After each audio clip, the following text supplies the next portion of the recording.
Did you get that at a costume shop? Sergeant Marcus Webb's voice dripped with the kind of casual cruelty reserved for those who mistake authority for superiority. He leaned back in his chair, the metal legs scraping against the concrete floor of the interrogation room. His arms crossed over his chest, his badge gleaming under the fluorescent lights. James Cole sat across the table, 76 years old, silver hair, deep lines carved into his face by decades of sun and stress. He wore a simple black jacket, worn at the elbows, and a pair of faded jeans. On the left breast of his jacket, just over his heart, was a patch. Dark blue background, gold letters, FBIHRT. Below it, a small eagle clutching arrows. James said nothing. His hands, weathered and scarred, rested flat on the table. He didn't look at Webb. He looked at the two-way mirror on the wall, seeing nothing but his gaze steady and calm. The call had come in 2 hours ago. Bar fight at Murphy's Tavern. Witnesses said an old man had put 3 younger men on the ground in less than 30 seconds. No weapons, just hands. When the patrol car arrived, James was sitting quietly at the bar, finishing his beer. The 3 men were outside, bleeding and refusing to press charges. Webb had been annoyed from the start. It was Friday night. He had plans. And now he was stuck processing a geriatric brawler who should have been home watching Jeopardy. "I asked you a question," Webb pressed, leaning forward now.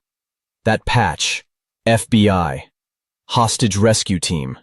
You expect me to believe you were FBI?" James's gaze finally shifted from the mirror to Webb.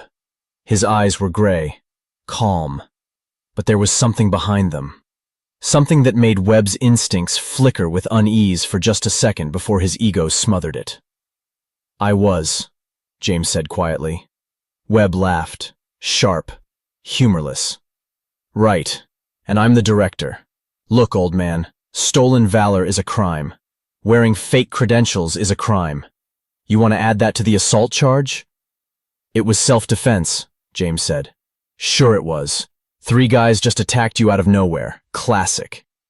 A young officer standing by the door, Officer Chen, shifted uncomfortably. He'd taken statements from the witnesses. They all said the same thing. The 3 men had been harassing a waitress. The old man had asked them to stop. They'd thrown the first punch. "Sarge," Chen started, "the witnesses all confirm—" "I've got this, Chen," Webb snapped without looking at him. "Go process the paperwork." Chen hesitated, then left. The door clicked shut. Webb pulled out his phone, started typing. "James Cole. Let's see what Google says about you." He scrolled, frowned. Nothing. No FBI record.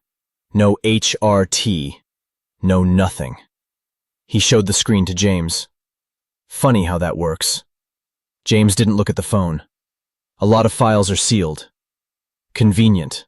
Webb set the phone down, picked up a pen, started tapping it against his notepad. "You know what I think? I think you're one of those wannabes.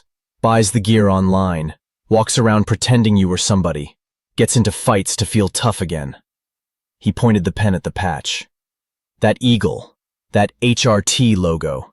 Real operators don't wear that stuff around town. They don't advertise." "I wasn't advertising," James said. "I was having a beer. In a jacket with FBI on it." "It's my jacket." Webb smiled. It wasn't friendly. "Here's what's going to happen. You're going to take that jacket off. You're going to hand it over. I'm going to run it through evidence. And if it's fake, and I know it is, you're looking at fraud charges on top of assault." James didn't move. "I'm not asking," Webb said, his voice hardening. "Take it off." The air in the room shifted. Something in James's posture changed. Not aggressive, not defensive, just absolute. "No," James said quietly. Webb's face flushed red. "What did you just say?" "I said no." "You don't get to say no." Webb stood up, his chair scraping back. "I am a sergeant in this department. You are a suspect in custody. You will comply, or I will add obstruction to the list." James remained seated, calm, his hands still flat on the table. Webb moved around the table, got close, invaded space. Last chance, old man. Off. Now.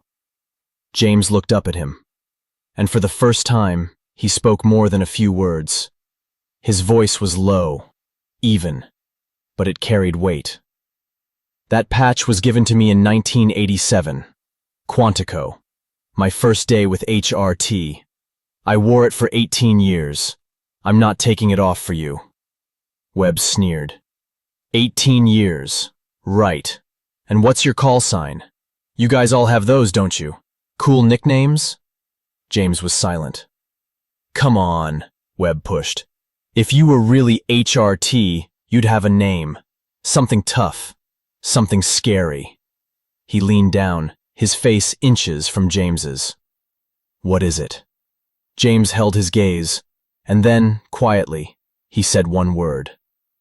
Reaper. Reaper? Webb repeated, his voice climbing with mockery. He straightened up, laughing. Oh, that's perfect. Reaper. Like the Grim Reaper? Did you come up with that yourself? The door opened. Officer Chen stuck his head in. Sarge, the bar owner is here with security footage. Not now, Webb snapped. But Sarge, I said not now. Get out. Chen withdrew but stood outside the window, watching through the two-way mirror. Something was wrong. Webb turned back to James, smirking. You know what, Reaper? I'm going to look that up too. He pulled out his phone, typed, scrolled. Nope. No Reaper. No James Cole. No nothing. James said nothing. You're pathetic, Webb said. Sitting here in your costume, spinning your fantasy. Those three guys should have hit you harder. Outside, another officer approached Chen. Lieutenant Sarah Torres, 30-year veteran. Chen, who's in there?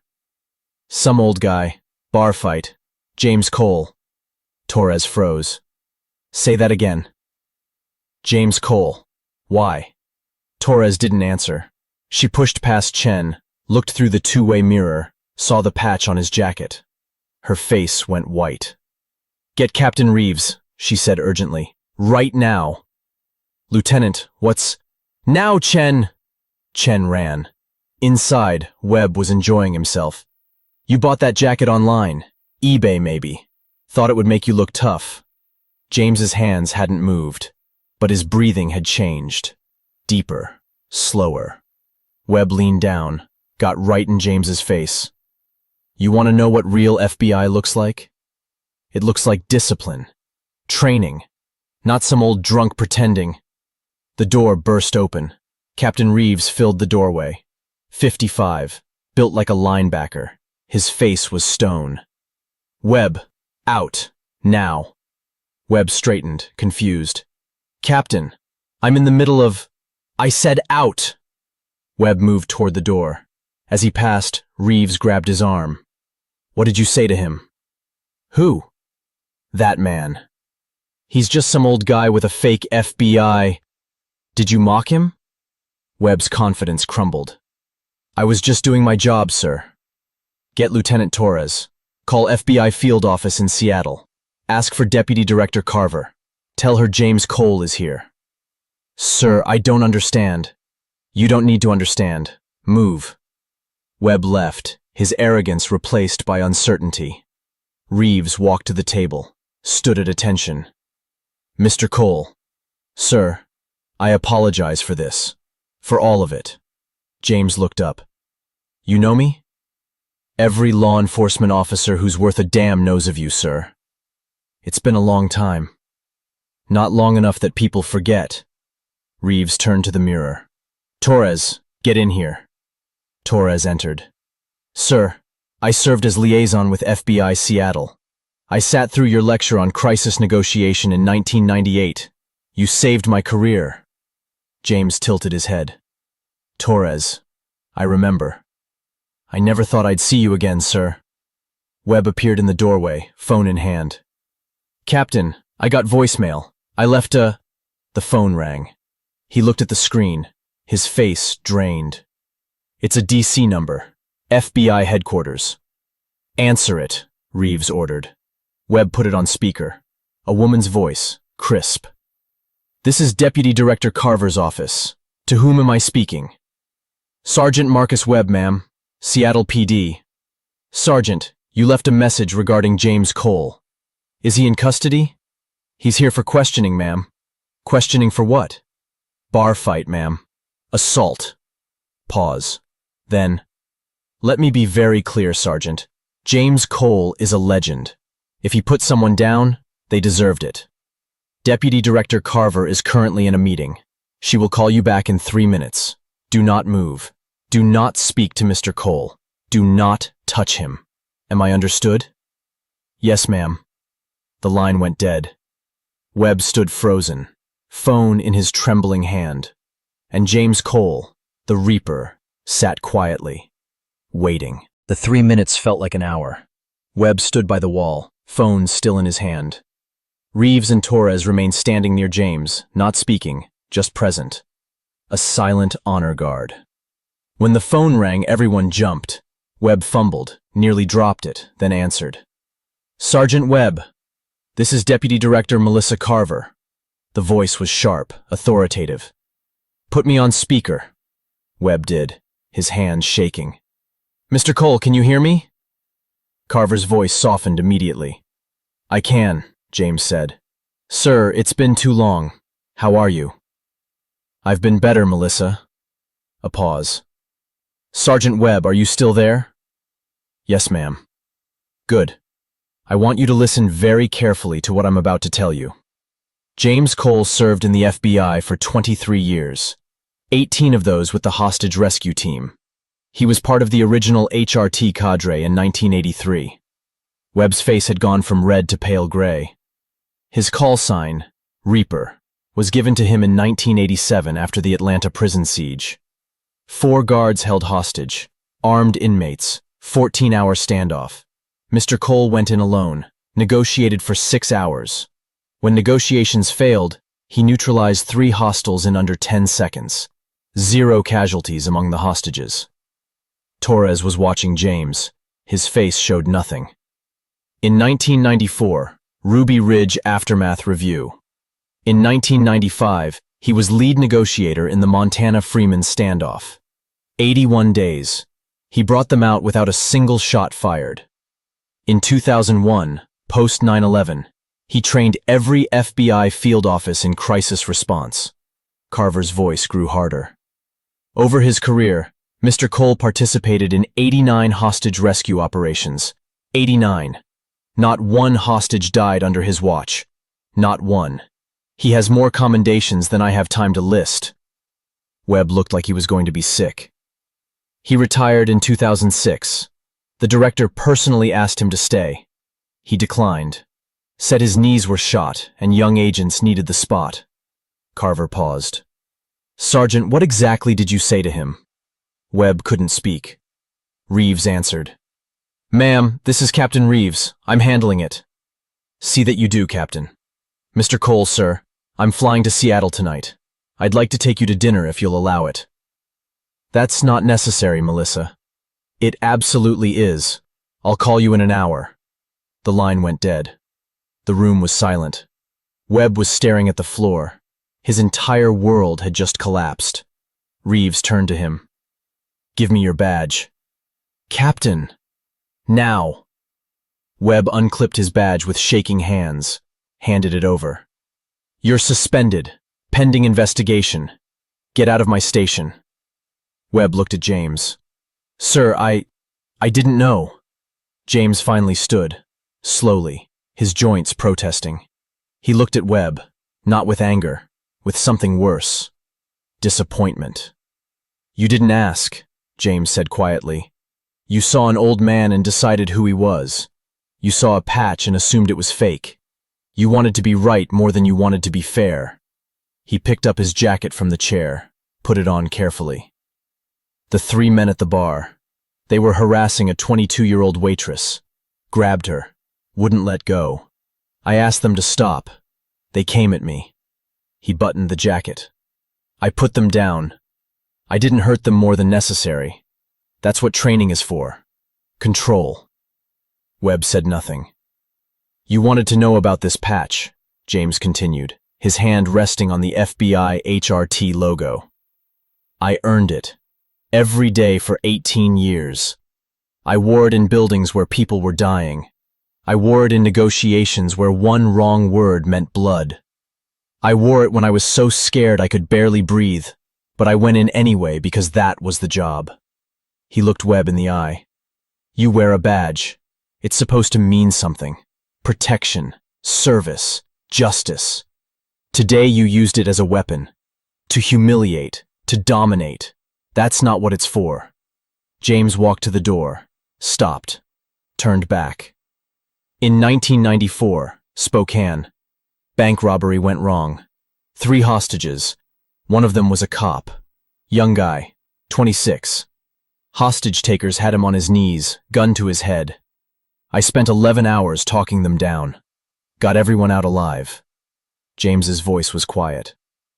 That cop's name was Marcus Webb Sr., your father. Webb's head snapped up, his eyes wide. He never told you, did he? James said. That's because real heroes don't need to advertise. They just do the work. Remember that. James walked out. Torres and Reeves followed, leaving Webb alone in the interrogation room. Broken, humiliated, and finally understanding what respect actually meant. 6 months later, Seattle Police Academy training room. Sergeant Marcus Webb stood at the back with 40 other officers. Mandatory training. Crisis de-escalation and respect in law enforcement. Implemented after his suspension. After the investigation. After the interrogation video went viral. He'd been reinstated after 3 months. Demoted. Reassigned to patrol. His career was effectively over. But Captain Reeves had given him one chance to prove he'd learned. The instructor walked to the front. Webb's stomach dropped. It was James Cole. James wore a simple shirt and khakis. No FBI patch today. He looked at the officers. When his eyes landed on Webb, they paused. No anger, just acknowledgement. My name is James Cole, he began. I'm here to talk about the difference between authority and respect. For an hour, James spoke. About hostage situations, negotiations. About seeing people as human beings in crisis, not just suspects. He told them about Atlanta, about Ruby Ridge, about mistakes made when people stopped listening. And he told them about Spokane, 1994, the bank robbery. 3 hostages, James said. 2 bank employees and 1 cop. Marcus Webb Sr., 26, fresh out of the academy. Webb sat perfectly still. His father had died when Webb was 15. They'd never talked about his career. The hostage takers were amateurs, scared, unpredictable. They had Marcus on his knees, gun to his head. James's voice grew quieter. I talked to them for 11 hours. At hour 10, the one holding the gun started crying. Said he didn't want to die, didn't want to hurt anyone. I told him he didn't have to. Webb's eyes were wet. They came out. All 3 hostages walked free. Marcus Webb Sr. shook my hand, thanked me. 3 weeks ago, Captain Reeves told me about that interrogation room. Told me the officer's name was Marcus Webb. I asked if it was Senior's son. The room was silent. Marcus, James said. Stand up. Webb stood, every eye on him. James walked over, stood in front of him. Your father was a good cop. He was terrified that day, but he was calm. He helped keep the other hostages steady. He was brave. Webb's voice cracked. He never told me. He wouldn't have. That's how men like him were built. James put a hand on his shoulder. You made a mistake. A bad one. But you're here. Learning. That's what matters. Your father would want you to be better. Not perfect. Just better. After class, Webb remained. Waited until the room was empty. Sir, I've wanted to apologize for months. You did, in the interrogation room. That wasn't enough. James studied him. What have you learned? That respect isn't about rank or uniforms. It's about seeing people, really seeing them. Not who I think they are, who they actually are. Good. James picked up his jacket. The one with the FBI patch. This doesn't make me special. The work made me special. Respecting every person I encountered, even the ones holding guns. He handed Webb a business card. My number. You ever need to talk? About the job. About your father. Call me. Why would you help me after what I did? Because your father was worth saving. And so are you. 3 years later. Officer Webb responded to a domestic disturbance. Armed suspect. Hostage situation developing. Instead of rushing in, he stopped. Remembered James's words. Called for a negotiator. Waited. Talked through the door. Learned the man's name. 4 hours later, the man came out. Weapon down. No one hurt. At the debrief, his lieutenant asked how he'd learned to de-escalate so effectively. Webb pulled out a worn business card from his wallet. From the REAPER, he said. He taught me that patience saves more lives than force ever will. Some men wear badges. Others earn them every day. The difference is in how they see the people they serve. If this story moved you, like, share, and subscribe for stories that prove the greatest heroes teach the hardest lessons with the most grace.